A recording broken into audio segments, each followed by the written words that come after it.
Hello, welcome to the channel. My name is Koron Pierre, and if you don't know me, I'm a life coach and your relationship guy. Hopefully, we can work together in the future. Now, before we get started, please take the time to subscribe to the channel, hit the bell icon so you get all your notifications, and then like the video so more cool people can check out the video. Now, let's talk about it. So, today we have an interesting topic, and it's about the fact that do men have to control women sexually?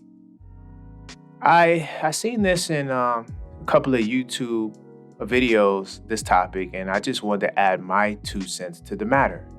So I have an article here from Fatherly. It's a great secondary source, and it talks about whether or not men, why do they have to initiate sex?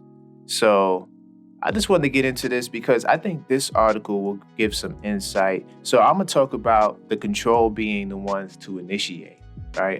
That's what I'm going to do in this video. That's what we're linking control to. So Dr. Nikhil Pras, a sex psychophysiologist and neuroscientist and who studies arousal and orgasms, suggests the disparity may be less about traditional societal biases and more about the fact that women get aroused differently than men and may need a little help getting started. For instance, Prowse has observed that even when women's genitals respond to stimuli, they do not always report feeling aroused. So is it the fact that men have to control the onset of sex, or is it the fact that men and women have different ways of getting it going? So although older data suggests that traditionally gendered sex roles can discourage women from making the first move, there's new evidence that this is shifting. Women are reporting less inhibition and more confidence when it comes to initiating sex. And up to 72% of college-aged men say they prefer that. Studies across cultures consistently conclude that women have lower sex drives compared to men, and that is honestly not true. We spoke about this before. Women have higher sex drives when you start getting into that 30 to 40 range, right? Men start out earlier when you're talking about like early 20s, late teens.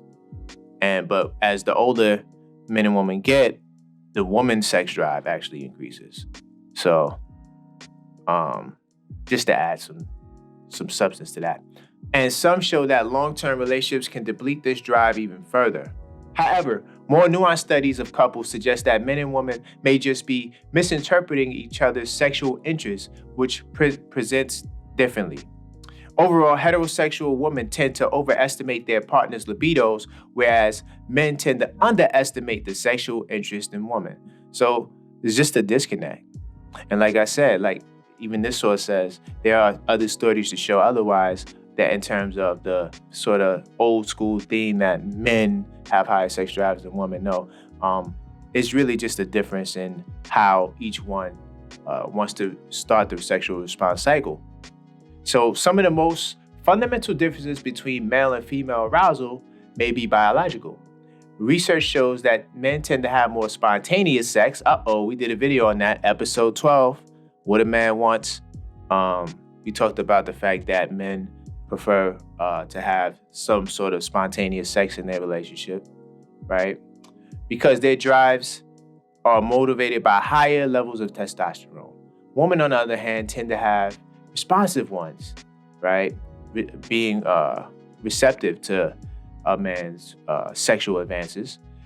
This is important distinction because it dictates whether sex happens because of hormone-driven spontaneous desire, men, or if sex happens because of a desirable cue, such as a sensual touch of a woman. This is one reason why it's so important for men to engage in foreplay process, although that, of course, counts as initiating. So foreplay can be considered a tool to sort of bridge the gap and get a woman sort of going and aroused. So is it the fact that, based on what we read thus far, is it the fact that men have to control its sex sexually or have to initiate sex? No. It's just two different ways of getting the cycle started. That's all. Because we have desire, right? We have excitement, we have the plateau, the orgasm, and the resolution. So that's the 5 phases of the sexual response cycle. So it seems to be the difference comes during the desire phase, right? And I think that a fair balance, because like this source says, men prefer women who are confident, right? When they survey some college men. So it seems to be a shift in the old guard, and men do not have to have control over sex. So that's all for this video. I just wanted to bring some data to the topic. And if you have any questions, comments, or concerns, please leave it in the comment box below. Or you could also email me at info@koronpierre.com. So until next time, stay blessed.